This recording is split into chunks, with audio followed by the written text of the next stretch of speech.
호세아 11장 5절에서부터 12절까지입니다. 하나님 백성을 향한 하나님의 사랑. 오늘 본문인 호세아서 11장에서는 이스라엘 민족을 향한 하나님의 회복에 대한 약속이 기록되어 있습니다. 이스라엘 민족은 하나님의 사랑으로 택함받은 백성임에도 불구하고 지속적으로 하나님을 떠나고 거절하는 죄악을 저질렀습니다. 그래서 하나님 앞에 경고도 많이 받고 매도 많이 맞게 됩니다. 하나님이 많은 경고와 많은 매를 드시는 이유는 이스라엘 민족이 더 이상 잘못된 길로 가지 못하도록 하기 위해서입니다. 이스라엘 민족은 스스로 돌이킬 수 없는 죄악의 머나먼 자리에까지 갔습니다. 그들을 계속 가만히 놔두면 영원한 저주와 심판을 받는 자리, 영원한 멸망의 자리에 갈 것을 아셨기에 하나님은 사랑의 매를 들어 이스라엘 민족이 자신들의 잘못을 깨닫게 하시도록 역사하십니다. 하나님의 매는 징계를 위한 매가 아니라 그들을 영원한 저주와 죽음의 자리에서 나올 수 있도록 하는 사랑의 매였습니다. 이처럼 지금까지 배운 호세아서 말씀의 주요 내용과 흐름은 죄악의 자리에 깊이 빠져있는 이스라엘 민족을 향하여 그들의 죄를 지적하시고 죄가 가져오는 파괴적인 결과가 어떠한지에 대해서 알려주시는 이야기들이 주된 내용으로 기록되어 있었습니다. 그런데 호세아서 11장부터는 분위기와 흐름이 바뀌어서 부정적인 말씀보다는 긍정적인 말씀이 더 자주 등장하게 됩니다. 심판과 징계보다는 용서와 회복에 대한 말씀이 더 많이 나옵니다. 호세아서의 마지막이 가까울수록 이러한 흐름으로 바뀌는 것은 결국 이스라엘 민족이 하나님의 사랑에 의하여 죄에서 돌이켜질 것이며 하나님의 은혜로 말미암아 다시 회복되고 새롭게 되어질 것이라는 사실을 알려주고자 하는 의도가 담겨 있는 것입니다. 여기서 가장 중요한 것은 회복해 만드는 주체가 이스라엘 민족이 아니라 하나님이라는 것입니다. 이스라엘 민족이 스스로 뉘우치고 스스로 잘해서 회개와 회복의 길로 가게 되는 것이 아닙니다. 그들의 지속적인 반역과 불순종에도 불구하고 그들을 포기하거나 버리지 않으시는 하나님의 사랑에 의하여 그들을 회개하는 자리로 이끄시는 하나님의 은혜의 간섭하심에 의해서 그들이 회개하는 자리로 이끌어지게 되고 새롭게 되는 자리로 인도되어진다는 것이 오늘 우리가 배우게 될 말씀의 중심 주제입니다. 회개와 회복, 새롭게 됨과 구원의 주체가 하나님께 있다는 사실을 알려주기 위해서 오늘 본문에는 하나님의 사랑이 어떻게 이스라엘 민족의 역사 가운데 임하였는지에 대해서 설명해 주는 내용들이 나옵니다. 과거와 현재 그리고 미래에 택하신 민족 이스라엘 민족을 향하여 부어지는 하나님의 사랑이 어떠한지에 대한 말씀들이 기록되어 있습니다. 회개와 회복, 새롭게 됨과 구원의 주체가 하나님께 있다는 사실을 알려주기 위해서 오늘 본문에는 하나님의 사랑이 어떻게 이스라엘 민족 역사 가운데 임하였는지에 대해서 설명해 주는 내용들이 나옵니다. 과거와 현재 그리고 미래에 택하신 민족 이스라엘 민족을 향하여 부어지는 하나님의 사랑이 어떠한지에 대한 말씀들이 기록되어 있습니다. 이스라엘 민족은 하나님의 백성을 대표하는 상징성을 갖고 있습니다. 구약시대에는 하나님이 이스라엘 민족을 하나님의 백성으로 택하셨지만 우리가 살아가는 신약시대에는 예수님을 구세주로 믿고 영접한 모든 그리스도인들을 하나님의 백성으로 부르셨습니다. 그러므로 이스라엘 민족을 향한 하나님의 사랑, 그들에게 임한 하나님의 사랑은 오늘날 모든 교회에게 임한 하나님의 사랑이고 모든 성도들을 향한 하나님의 사랑으로 적용할 수 있습니다. 우리는 오늘 본문의 말씀을 통해서 이스라엘 민족을 향한 하나님의 사랑에 대해서 과거와 현재 그리고 미래에 임한 하나님의 사랑이라는 관점에서 살펴보고자 합니다. 하나님의 사랑이 과거와 현재에 임했고 미래에 어떻게 임하는지에 대해서 살펴본 후 그 사랑이 오늘날 저와 여러분에게 그리고 예수 그리스도를 구주로 믿고 영접한 모든 하나님의 백성들에게 어떻게 적용되어지고 역사하는지에 대해서 알아보는 시간을 가져보도록 하겠습니다. 첫 번째로 과거의 이스라엘 민족에게 임한 하나님의 사랑에 대해서 살펴보도록 하겠습니다. 본문 1절을 보시기 바랍니다. 이스라엘이 어렸을 때 내가 사랑하여 내 아들을 애굽에서 불러냈거늘. 하나님은 이스라엘 백성들에게 그들의 인생이 어떻게 시작되었는지 그들의 과거에 대해서 물어보십니다. 이스라엘 백성들은 본래 애굽의 노예였습니다. 그런데 하나님이 그들을 불쌍히 여기셔서 노예의 신분에서 자유자의 신분으로 종의 신분에서 백성과 아들의 신분으로 바꾸어 주셨습니다. 1절 말씀에서 하나님이 이스라엘 민족의 과거를 언급하신 것은 과거의 애굽의 노예에서 구원해 주신 하나님의 은혜와 사랑을 잊지 말라는 것입니다. 이 부르심에 대한 구절을 우리는 성도의 구원과 연관시킬 수 있습니다. 우리가 하나님의 백성과 자녀가 될 수 있었던 유일한 이유, 저와 여러분이 구원받을 수 있었던 유일한 근거가 하나님의 사랑에 의해서임을 배울 수 있는 것입니다. 믿음의 조상들이, 그리고 이스라엘 민족이 무언가 잘났거나 무언가 하나님 보시기에 합당한 것이 있기 때문에 택함받아 하나님의 백성이 된 것이 아니었듯이, 우리가 구원받아 하나님의 자녀들이 될 수 있었던 이유도 우리의 그 어떠함이 아니라 오로지 하나님의 사랑 때문임을 우리는 알아야 합니다. 그러므로 우리는 우리의 구원을 가지고 다른 이들에게 자랑할 수 없는 존재이며 결코 교만해질 수 없는 존재들입니다. 우리는 하나님의 백성과 자녀라는 신분에 대해서, 또한 구원에 대해서 오직 하나님께 영광 돌리며 우리를 향한 하나님의 사랑으로 말미암아 감사와 찬양만 해야 하는 존재들인 것입니다. 이스라엘 백성들이 죄를 지었던 가장 근본적인 이유는 그들이 하나님의 사랑에 대한 감격과 감사를 잊어버렸기 때문입니다. 우리도 마찬가지입니다.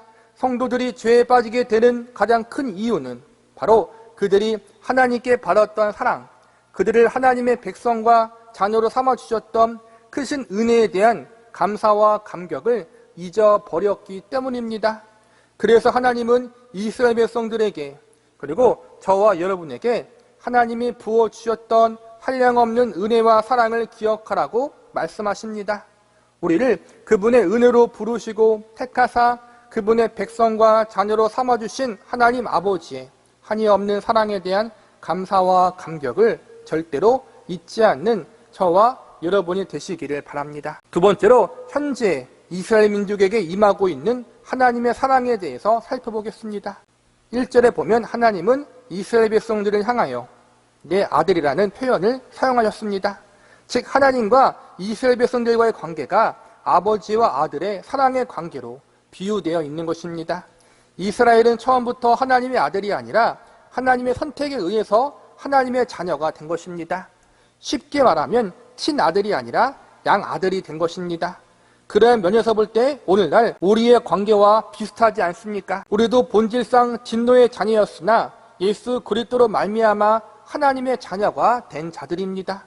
하나님께서 예수님을 통해 우리를 입양하사 저와 여러분을 하나님의 아들과 딸로 받아주신 것입니다. 하나님께서 왜 이스라엘 민족을 포기하지 않고 끝까지 사랑하셨는지, 그리고 우리 역시 왜 하나님께서 예수 그리스도의 생명을 내어주시기까지 저와 여러분을 사랑하셨는지, 그 이유를 온전히 알 수 없습니다. 단지 우리가 아는 것은 그 사랑은 조건 없는 사랑이었다는 것입니다. 이런 것을 두고 하나님의 주권적 사랑이라고 할 수 있습니다. 우리는 모두 다 하나님의 주권적 선택에 의해서 그분의 사랑을 입은 사람들입니다. 그런데 이렇게 애굽의 종살이에서 구원을 받아 광야에서 인도함을 받고 가나안 땅으로 오게 된 이스라엘 백성들의 현재 모습이 어떠했습니까? 본문 2절과 3절을 보시기 바랍니다. 선지자들이 그들을 부를수록 그들은 점점 멀리하고 바알들에게 제사하며 아로새긴 우상 앞에 분향하였느니라. 그러나 내가 에브라임에게 걸음을 가르치고 내 팔로 안았음에도 내가 그들을 고치는 줄을 그들은 알지 못하였도다. 일평생 노예로 살아가야 하는 불쌍한 인생을 구원해주고 자식처럼 사랑으로 키웠는데 하나님의 이러한 은혜와 사랑을 잊어버렸다는 것입니다. 하나님께서 그들을 가르치고 깨닫게 하시려고 선지자들을 보내셨지만 이스라엘 백성들은 하나님께로부터 점점 멀리 떠나갔습니다. 심지어는 하나님이 아닌 다른 신들 앞에 절하고 그들을 섬기는 모습을 보였습니다. 이어지는 4절 말씀을 보시기 바랍니다. 내가 사람의 줄, 곧 사랑의 줄로 그들을 이끌었고 그들에게 대하여 그 목에 멍에를 벗기는 자같이 되었으며 그들 앞에 먹을 것을 두었노라. 이 말씀은 하나님이 과거와 현재 가운데 지속적으로 사랑으로 이스라엘 민족을 대하여 주셨다는 것입니다. 그냥 사랑이 아니라 자식을 사랑하는 부모의 마음으로 지극정성으로 그들을 사랑해 주셨고 인내함으로 기다려 주셨다는 것입니다. 정리하자면 하나님이 은혜와 사랑으로 구원해 주시고 당신의 백성과 자녀로 삼으신 후 방임하지 않았다는 것입니다. 하나님 백성을 향한 하나님의 과거의 사랑이 하나님 백성과 자녀로 삼으신 구원의 사랑이라면 하나님 백성을 향한 하나님의 현재 사랑은 그들의 잘못에도 불구하고 포기하지 않고 계속적으로 관심을 갖고 지도하시고 훈계하시는 사랑이라고 할 수 있습니다. 선지자들을 통하여 죄의 길에서 돌이킬 수 있도록 사랑으로 훈계하시고 하나님의 은혜의 팔로 그들을 바른 길로 걸어갈 수 있도록 사랑으로 계속적으로 지도하시는 것이 현재 하나님 백성을 향해 부어지고 있는 하나님의 사랑인 것입니다. 우리를 향한 하나님의 사랑은 방임이나 과거에 한 번 주시고 끝나는 단회적 사랑이 아니라 끊임없이 지속되는 책임 있는 사랑, 신실하고 성실한 사랑임을 우리는 기억해야 합니다. 세 번째로 미래의 이스라엘 민족에게 임할 하나님의 사랑에 대해서 살펴보도록 하겠습니다. 1절부터 4절까지의 말씀은 과거에서부터 현재에 이르기까지 이스라엘 민족을 향한 하나님의 사랑에 대한 증언의 이야기가 기록되어 있습니다.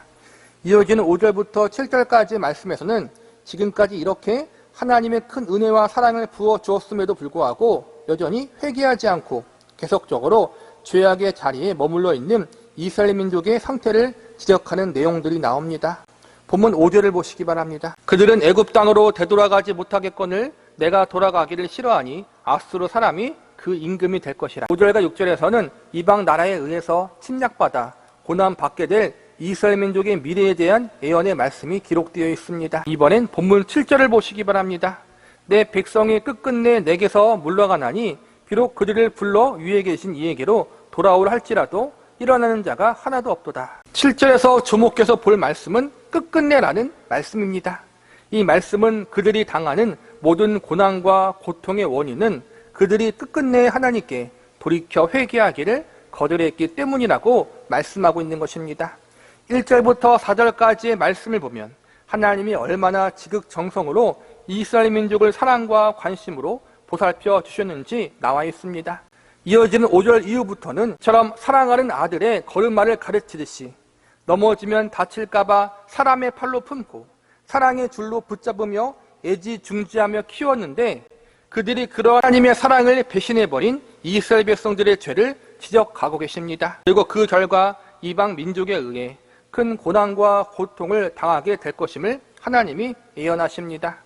즉 그들이 당하는 고난의 이유와 원인이 결국 그들이 하나님의 은혜와 사랑을 망각한 죄의 결과라는 것을 알려주고 계신 것입니다. 하나님의 경고와 예언의 말씀은 실제로 역사 가운데 일어나게 되고 이스라엘 민족은 아수르 제국과 바벨론 제국에 의해 멸망을 당하게 됩니다. 나라가 멸망당한 후 모든 사람들은 이제 이스라엘 민족이 영영 끝났다고 생각했습니다. 이스라엘 백성들 본인들도 이제 더 이상 소망이 없다고 여겼습니다.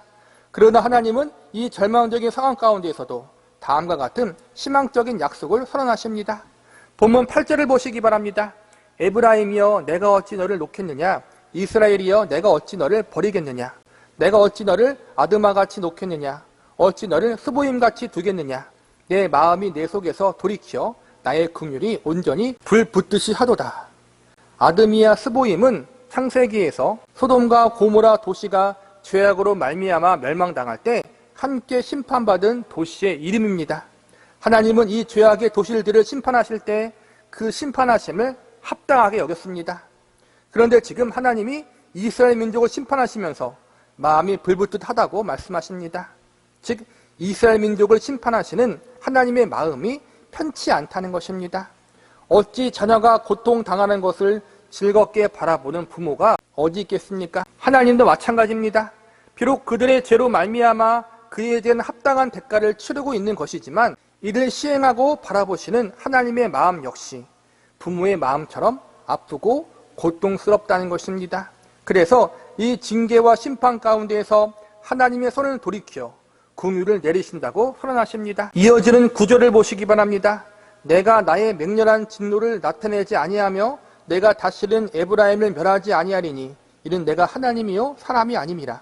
내 가운데에 있는 거룩한 이니 진노함으로 내게 임하지 아니하리라. 여기에서 보면 하나님이 다시는 진노를 나타내지 않겠다고, 그리고 다시는 에브라임을 멸하지 않겠다고 말씀하십니다. 에브라임은 북이스라엘 왕국을 상징하는 말이지만 궁극적으로 하나님의 백성 전체를 의미하고 있다고 할 수 있습니다. 하나님 백성들이 지금 죄악의 깊은 자리에 빠져서 하나님의 법에 의한 심판, 하나님의 거룩한 징계를 받고 있지만 하나님은 이 징계를 영원히 지속되게 하지 않으시고 다시 용서하시고 회복해 하신다고 말씀하고 계십니다. 9절에 보면 용서와 회복의 약속을 하시면서 내가 하나님이요 사람이 아님이라라고 말씀하십니다. 이 말씀은 크게 두 가지 의미를 갖고 있습니다. 하나는 사람처럼 나쁜 마음, 복수심을 가지고 이스라엘 민족을 대하지 않으시겠다는 것입니다. 주인을 배신했으니 그에 대한 대가로 완전히 끝장내겠다, 그러한 마음을 먹지 않으시겠다는 것입니다. 그리고 또 하나는 사람의 사랑과 용서에는 한계가 있지만 하나님의 사랑과 용서에는 한계가 없음을 말씀하고 계신 것입니다. 너희의 죄가 너무나도 크고 괘씸한 죄이기에 사람이라면 도저히 용서할 수 없고 받아들일 수 없지만 법에 의하면 영원히 멸망당해도 마땅하지만 나는 하나님이기에 너희를 용서하고 받아줄 것이다. 이런 의미가 담겨 있는 것입니다. 정리하자면 미래의 이스라엘 민족에게 임할 하나님의 사랑은 끝이 없는 사랑, 영원히 지속되는 사랑이라고 할 수 있는 것입니다. 과거와 현재와 미래에도 하나님 백성을 향한 하나님의 사랑은 영원히 계속되어질 것입니다. 하나님에게는 포기가 없으십니다. 우리의 죄가 아무리 심각하고 크더라도 하나님의 사랑은 이 모든 죄를 사하여 주실 수 있는 하나님이십니다. 이 포기되어질 수 없는 하나님의 사랑이 예수 그리스도의 십자가를 통하여 그분의 생명을 통하여 오늘날 우리에게도 이어지고 있고 그대로 전달되어졌습니다. 그러기에 우리 역시 예수 그리스도를 통해 전달되어진 하나님의 영원한 사랑을 마음속 깊이 새겨 넣어 하나님의 사랑에 전 인격적으로 응답할 수 있는 사람들이 되어야 합니다. 말씀을 정리하겠습니다. 이스라엘 민족 그리고 하나님의 백성과 자녀를 향한 하나님의 사랑은 영원히 지속되는 사랑입니다. 과거와 현재와 미래에도 끝나지 않는 영원한 사랑입니다. 그런데 우리가 영원한 사랑을 이야기할 때 명심해야 할 것이 있습니다. 이 영원한 사랑이 무능력한 사랑이 되어서는 안 된다는 것입니다. 무능력한 사랑이란 영원히 사랑하지만 사랑하는 대상을 변화시킬 수 없는 사랑이 되어서는 안 된다는 것입니다. 인간이 할 수 있는 사랑 중에 가장 위대한 사랑은 자녀를 향한 부모의 사랑이라고 믿습니다. 부모의 사랑은 세상에서 가장 위대하고 아름다운 사랑입니다. 그러나 이 사랑에도 한계가 있습니다. 어떤 한계이냐 하면 부모의 사랑이 사람을 구원시키거나 새롭게 창조할 수는 없다는 것입니다. 그러니까 부모가 자녀를 아무리 사랑해도 그 사랑이 자녀의 영혼을 구원해 줄 수도 없고 그 자녀를 새로운 존재로 거듭나게 할 수 없다는 것입니다. 하나님의 사랑과 인간의 사랑의 차이가 여기에 있습니다. 하나님의 영원한 사랑도 대단한 것이지만 동시에 그 영원한 사랑은 인간을 새롭게 변화시키고 거듭나게 만드는 능력 있는 사랑입니다. 죄인들을 사랑만 하는 것으로 끝나지 않고 죄인들이 자신들의 죄를 뉘우치고 회개하는 자리에까지 이끄는 것이 하나님의 사랑입니다. 본문 10절과 11절을 보시기 바랍니다. 그들은 사자처럼 소리를 내시는 여호와를 따를 것이라. 여호와께서 소리를 내시면 자손들이 서쪽에서부터 떨며 오되 그들은 애굽에서부터 새같이 아수르에서부터 비둘기같이 떨며 오리니 내가 그들의 집에 머물게 하리라. 나 여호와의 말이니라. 여기서 보면 죄악에 깊이 빠져있는 이스라엘 민족이 하나님을 따르게 될 것이라고 나와 있습니다. 사랑을 좋아하고 죄를 사랑하여 하나님을 떠났던 이스라엘 백성들이 하나님의 영원하신 사랑, 능력의 사랑, 강권하신 사랑으로 말미암아 그들의 죄를 뉘우치고 하나님께 돌아오게 될 것임을 약속하고 있는 것입니다. 하나님의 사랑은 단순한 용서, 단순한 회복에서 끝나지 않고 죄인들의 상태를 회개하여 의인이 된 상태로 만드는 데까지 나아가는 놀라운 사랑입니다.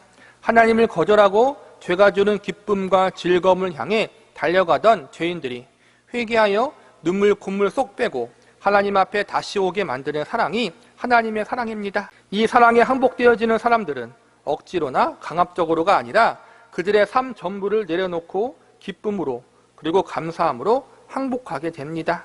저와 여러분이 바로 이러한 경험을 하지 않았습니까? 하나님을 부인하고 예수님을 거절했던 우리들이었는데 이제 그 하나님을 아버지라 부르고 예수님을 주님이라고 고백하는 자리에까지 왔습니다. 여기 오기까지 많은 반역과 불순종이 있었지만 하나님의 사랑이 이 모든 것을 이기어 우리를 마침내 설득하시고 항복케 만드셨습니다. 오늘 본문의 마지막 구절인 12절 말씀을 보시기 바랍니다. 에브라임은 거짓으로 이스라엘 족속은 속임수로 나를 에워쌌고 유다는 하나님 곧 신실하고 거룩하신 자에 대하여 정함이 없도다. 이 말씀은 결국 인간의 상태, 저와 여러분의 궁극적인 운명의 상태를 말해주고 있는 것입니다. 이스라엘 민족과 우리들의 운명은 죄로 말미암은 멸망입니다. 우리의 본성은 신실하고 거룩하신 하나님을 끝까지 거절하고 부인하는 존재들입니다.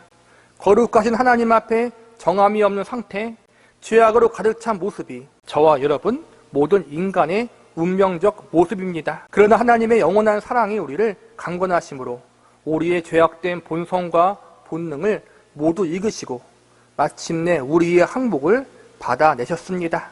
하나님의 사랑 앞에 우리의 완악한 마음이 무너지고 강팍했던 마음이 녹아지도록 설득하셨습니다. 이 사랑이 과거 이스라엘 민족에게 있었고 오늘날 저와 여러분에게 부어지고 있는 하나님의 영원한 사랑, 그분의 강권하신 사랑입니다. 과거와 현재와 미래에 지속적으로 이어지는 이 영원하신 하나님의 사랑, 그리고 우리를 설득하시고 항복시키는 하나님의 강권하신 사랑 앞에 우리 역시 감사와 감격으로 반응하고 동시에 몸과 마음을 다하여 생명과 뜻을 다해 하나님을 사랑함으로 응답할 수 있기를 간절히 기도합니다.